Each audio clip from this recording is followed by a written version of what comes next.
Bien, esto brevemente. En cuanto paguéis la moneda de... Escuchamos un segundín, podemos empezar a tomar tiempo.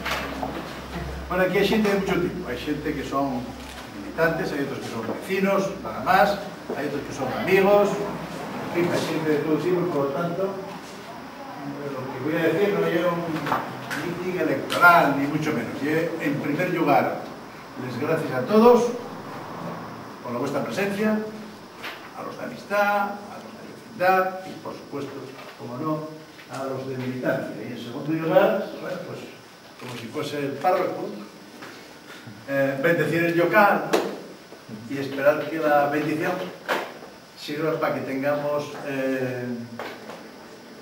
éxito electoral tanto en las candidaturas municipales como en las candidaturas autonómicas, en las tres candidaturas autonómicas.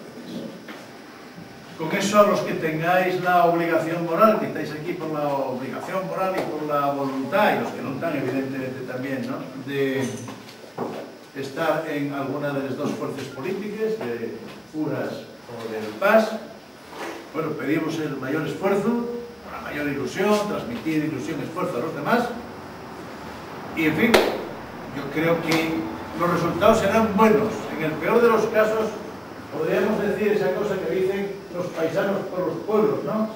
El que mete lo que tiene y muere lo que puede, ¿qué más iba a pedir?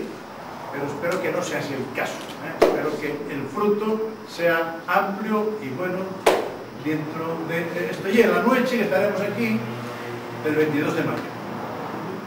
Además, pedimos a todos en lo demás que transmitáis entusiasmo, que colaboréis a tiempo, que paguéis un esfuerzo si podéis en la campaña y que echéis una mano, unos más obligación moral, otros por más simpatía. Y nada más.